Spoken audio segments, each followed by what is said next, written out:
PTC news देख रहे सभी दर्शकों का स्वागत है। मैं सुमन कश्यप आपके साथ हाजिर है आपके सामने हरियाणा की तमाम बड़ी खबरों को लेकर बुलेटिन की शुरुआत करेंगे, लेकिन पहले नजर डालते हैं हेडलाइंस पर।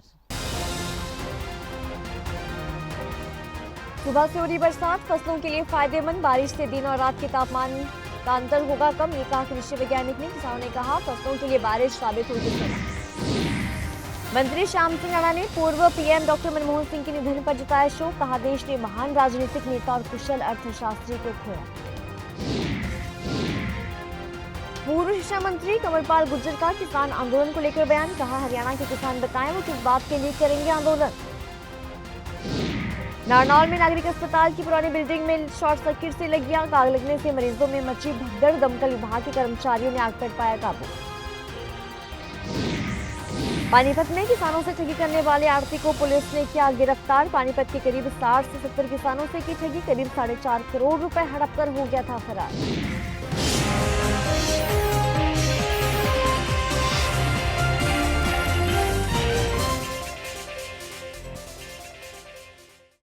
खबरों की शुरुआत मौसम से करेंगे। पूरे हरियाणा प्रदेश में पश्चिम विक्षोभ की डिस्टर्बेंस के चलते हुई बरसात ने किसानों के चेहरे खिला दिए हैं। इससे पहले 22 और 23 को हुई हल्की बरसात के बाद अच्छी बरसात के पूर्वानुमान कृषि वैज्ञानिकों के सही साबित हुए हैं। इससे दिन और रात के तापमान में अंतर कम होगा और गेहूं, सरसों, चना, मेथी और रबी की अन्य फसलों और ग्रोथ तेजी से होगी। तो भिवानी कृषि विज्ञान केंद्र के कृषि वैज्ञानिक डॉक्टर देवीलाल ने ये कहा कि पश्चिम विक्षोभ डिस्टर्बेंस के चलते आज सुबह से ही हरियाणा के बड़े क्षेत्रों में बरसात हो रही है। जहां पहले रात्रि तापमान 4 से 5 डिग्री बना हुआ था, उससे आने वाले दिनों में बढ़ोतरी होने वाली है। जरा देखिए क्या कुछ कहना है। ये बरसात हुई है, इसमें हर खेतीबाड़ी में बहुत ही फायदा है, चाहे जौ हो, सरसों हो या गेहूं हो, मेथी हो, चना हो, इसमें 50% से ज़्यादा फायदा है। और जो है सरसों और चने में तो पानी की कोई ज़रूरत ही नहीं है, इसमें मेथी भी नहीं आली। जैसे गेहूं है, गेहूं में भी जनवरी के बाद ही पानी देना पड़ेगा, इतना प्रॉफिट है इस बरसात से। 22-23 में जो बरसात हुई थी वो एक हल्का पश्चिमी विक्षोभ था, उसकी वजह से हल्की बरसात देखने को मिली। और हमने पहले पूर्वानुमान में बताया भी था, अभी 26 तारीख में एक और पश्चिमी विक्षोभ जो कि ज़्यादा प्रभावी रहेगा, उसी का परिणाम स्वरूप आज सुबह से लगातार जो है बरसात हो रही है और हल्की से मध्यम बारिश हुई है। और इस बरसात के आगे आज पूरे दिन रहने की संभावना है और आज के बाद में मौसम के साफ होने की संभावना है। तो इससे जो खास तौर से जो रात्रि तापमान था, न्यूनतम तापमान, वो जो न्यूनतम तापमान चल रहा था 4 से 5 डिग्री के आसपास, उस तापमान में बढ़ोतरी होगी। और जो दिन का तापमान, जो धूप निकल रही थी, दिन का तापमान ज़्यादा चल रहा था 18-20 डिग्री सेल्सियस के आसपास, उस तापमान में गिरावट आएगी। तो दिन और रात्रि तापमान में जो अंतर ज़्यादा था वो कम होगा और फसलों के लिए लाभदायक भी है, क्योंकि उस कंडीशन में जब दिन में धूप निकल रही थी और तापमान ज़्यादा था और रात्रि में तापमान बहुत कम 4 से 5 डिग्री के आसपास बना हुआ था, उस कंडीशन में पाला पड़ने की भी संभावना रहती है। बारिश से न्यूनतम तापमान में वृद्धि होगी और जो अधिकतम तापमान है, दिन का तापमान है, उस तापमान में गिरावट आएगी। तो खास तौर से सरसों की फसल है, गेहूं की फसल है, इसके लिए बहुत ही लाभकारी है। कैबिनेट मंत्री श्याम सिंह राणा ने पूर्व पीएम डॉक्टर मनमोहन सिंह के निधन पर शोक जाहिर करते हुए कहा कि उनके निधन से देश ने महान राजनीतिक नेता और कुशल अर्थशास्त्री को खो दिया। देश को बहुत क्षति हुई है। इसके साथ ही किसान आंदोलन को लेकर कहा कि किसानों के आंदोलन से राज्य के विकास में बाधा पड़ती है। आइए देखते हैं क्या कुछ कहना है कैबिनेट मंत्री का। देखिए, डॉक्टर मनमोहन सिंह जी पूर्व प्रधानमंत्री के निधन से देश ने एक महान राजनेता और प्रख्यात अर्थशास्त्री को खो दिया, जिससे राष्ट्र को इससे नुकसान है, बहुत नुकसान हुआ है। और देश के पहले सिख और सबसे लंबे समय तक रहने वाले चौथे प्रधानमंत्री के रूप में रहे, तो देश की सेवा उन्होंने लगातार की है, अर्थशास्त्री के तौर से भी। और गवर्नर के भी चेयरमैन रहे, वो गवर्नर रहे बैंक के, हमारे राष्ट्रीय बैंक के। और उनकी उम्र 92 साल की रही और जिससे उन्होंने अंतिम सांस लिया। देश को इसलिए बहुत उससे नुकसान हुआ है। मैं समझता हूँ भाई एक ईमानदार और सादगी के प्रतीक थे वो, और उन्होंने अपने काल में कई अच्छे ऐसे ऐतिहासिक काम किए। 2005 में तो रोजगार गारंटी योजना बनाई और 2006 में अमेरिका से न्यूक्लियर डील की तथा और 2009 में पहचान पत्र के लिए आधार कार्ड उन्होंने जो योजना बनाई थी उसके लिए उन्होंने बहुत अच्छा काम किया और 2010 में शिक्षा का अधिकार भी दिलवाया। उन्होंने अपने काल में बहुत बढ़िया काम करे जिससे देश को प्रगति का रास्ता मिला। हरियाणा के पूर्व शिक्षा मंत्री कमलपाल गुर्जर ने किसान आंदोलन को लेकर बड़ा बयान दिया। संगठन के चुनावों के मद्देनजर अम्बाला शहर पहुंचे पूर्व शिक्षा मंत्री ने हरियाणा के किसानों से सवाल पूछते हुए ये कहा कि हरियाणा के किसान बताएं कि वो किस बात के लिए आंदोलन करेंगे।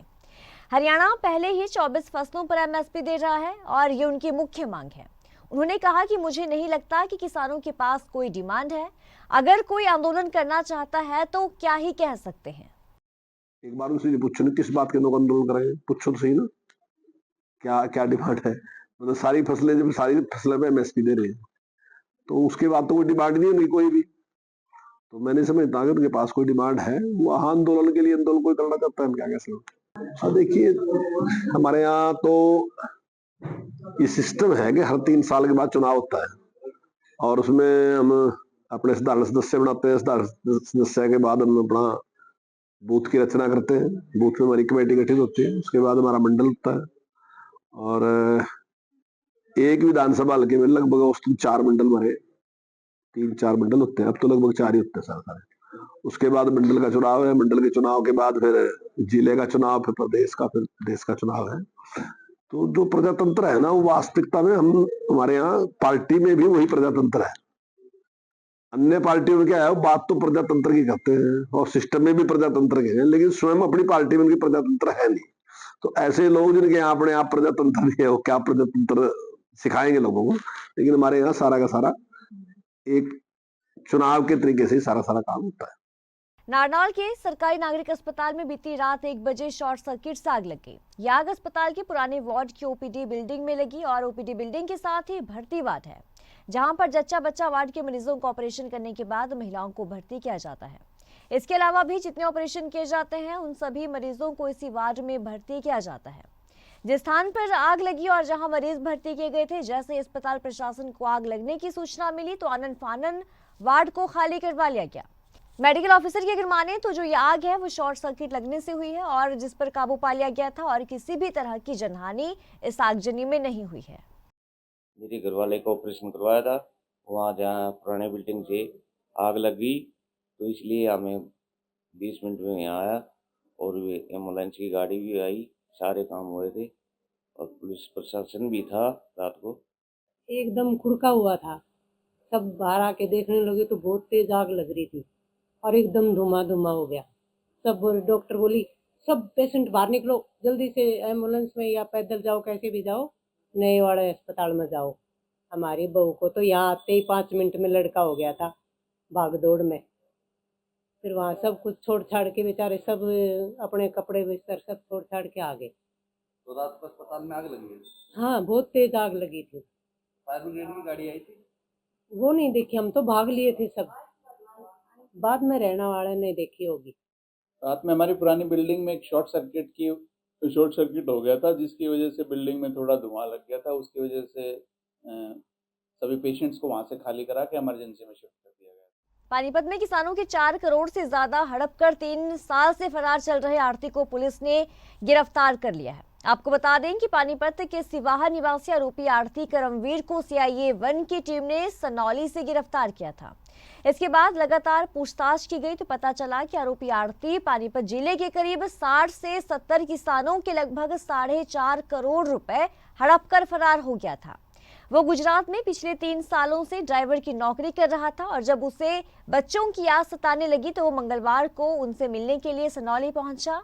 तो उसी वक्त टीम के द्वारा उसे धर दबोच लिया गया और वहीं टीम के इंचार्ज इंस्पेक्टर दीपक ने ये कहा कि आरोपी को कोर्ट में पेश कर न्यायिक हिरासत में जेल में भेज दिया गया है। यहाँ अपना अनाज मंडी में प्रोपराइटर हलवंत के नाम से कोई दुकान है और वहाँ अपने कमीशन एजेंट का काम करते थे। उन्होंने वहाँ पर अपनी फसल डाली थी और वो जो है फसलों के पैसे ना देकर और उनके फसलों के और ब्याज के पैसे लेके भाग गया। ये 2022 में FIR दर्ज हुई थी, तभी से इन्वेस्टिगेशन जारी थी।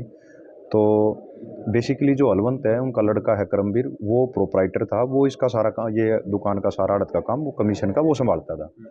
तो करमवीर के जब उसको पैसे नहीं दिए गए तो करमवीर 2022 में घर छोड़ के नवंबर 21 में घर छोड़ के भाग गया था। तो उस समय इनके परिजनों ने एक मिसिंग की कंप्लेंट भी दर्ज करा दी थी। तो अभी 4 दिन पहले हमने सूचना मिली थी कि भाई गांव सनौली के आसपास जो है करमवीर है वो घूम रहा है। तो हमने उसको वहाँ से राउंड अप किया, पूछताछ के बाद गिरफ्तार किया और हमने उसका 4 दिन का रिमांड लिया था। तो रिमांड के दौरान चीज़ें सामने आई कि कुछ पैसे उसने किसानों के जे फार्म के देने थे, कुछ किसानों से उसने ब्याज ले रखा था और कुछ पैसे उसके ऐसे हैं जो राइस मिलरों से लेने थे, लेकिन वो राइस मिलरों किसी वजह से वो पैसे नहीं दे पाए और उनका कर्जा उतारने के लिए एक आदमी का पैसा देने के लिए दूसरे से ब्याज लेता गया और इस प्रकार से जब उस पर कर्ज का बोझ ज़्यादा हो गया तो उसने यहाँ से भाग जाना उचित समझा। हरियाणा में फिर से किसान आंदोलन शुरू किया जाएगा। जी हां, आंदोलन को लेकर प्रदेश भर की खाप पंचायतें हिसार के गांव बास में रविवार को होने वाली महापंचायत के बड़े फैसले लेंगी। आंदोलन को लेकर जहां सभी किसान संगठनों को एकजुट किया जाएगा, तो वहीं जिला स्तर पर खापों के द्वारा डीसी के माध्यम से राष्ट्रपति के नाम ज्ञापन भी सौंपा जाएगा। फौगाट खाप की अगुवाई में दादरी जिला के खाप प्रतिनिधियों की हुई मीटिंग में किसानों के पक्ष में कई बड़े फैसले लिए गए।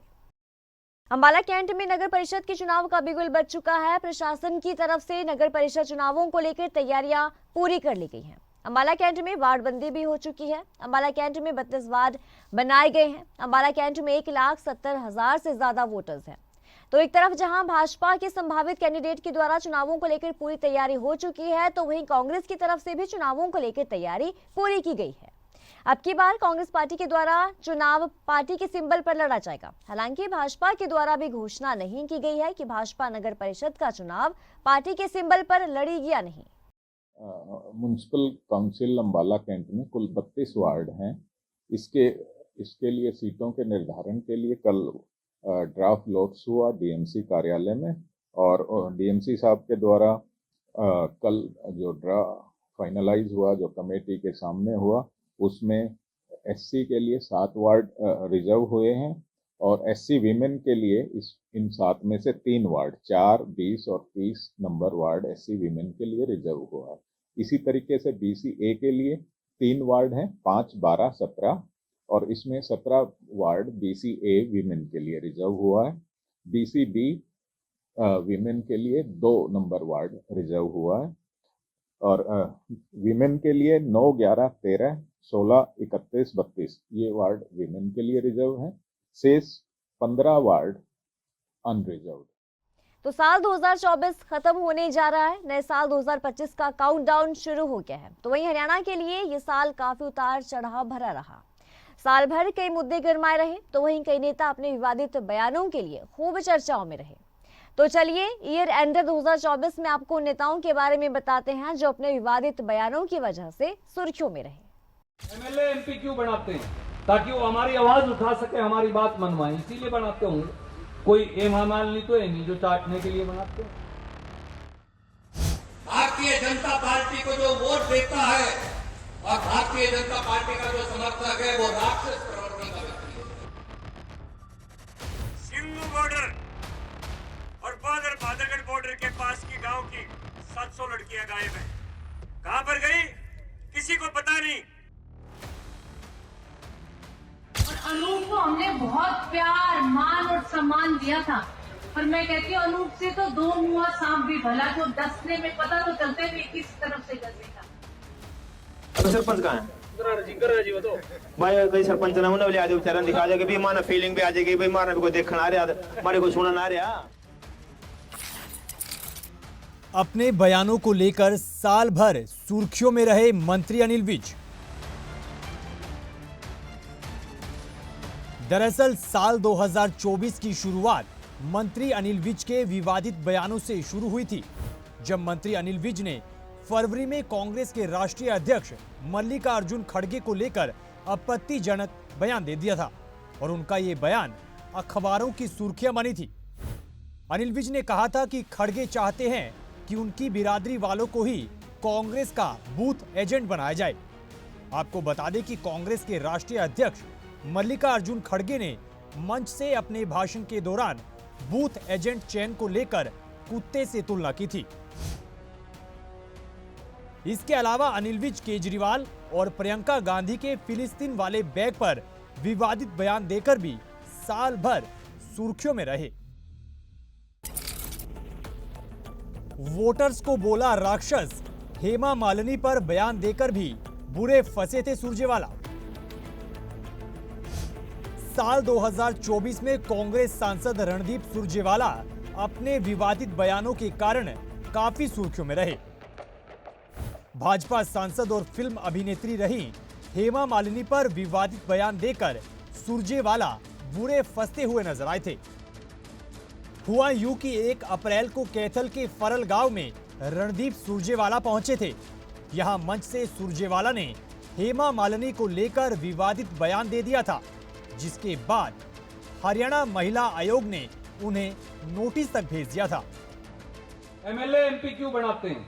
ताकि वो हमारी आवाज उठा सके, हमारी बात मनवाए, इसीलिए बनाते होंगे। कोई हेमा मालिनी तो है नहीं जो चाटने के लिए बनाते होंगे।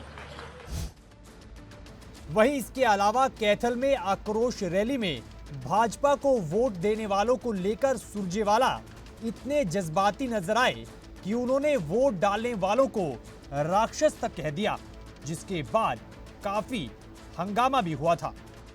राक्षसों, भाजपा के राक्षसों, राक्षस हो तुम लोग। भारतीय जनता पार्टी को जो वोट देता है और भारतीय जनता पार्टी का जो समर्थक है वो राक्षस प्रवृत्ति का व्यक्ति है। मैं आज महाभारत की इस धरती से श्राप देता हूं।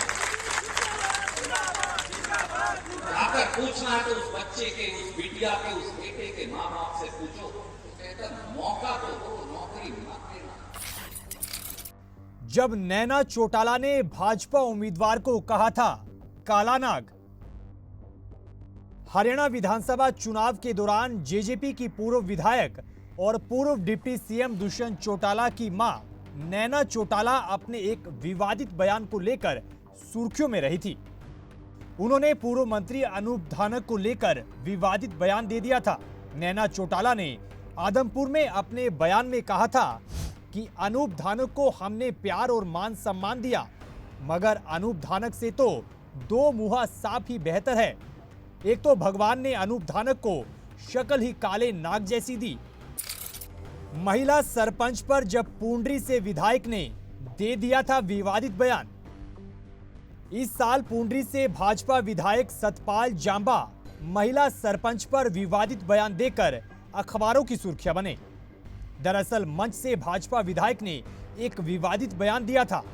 उन्होंने सरपंच प्रतिनिधि से पूछा कि आप प्रतिनिधि हो तो गांव की सरपंच कहाँ है, जिस पर सरपंच प्रतिनिधि ने कहा कि वो तो घर पर हैं।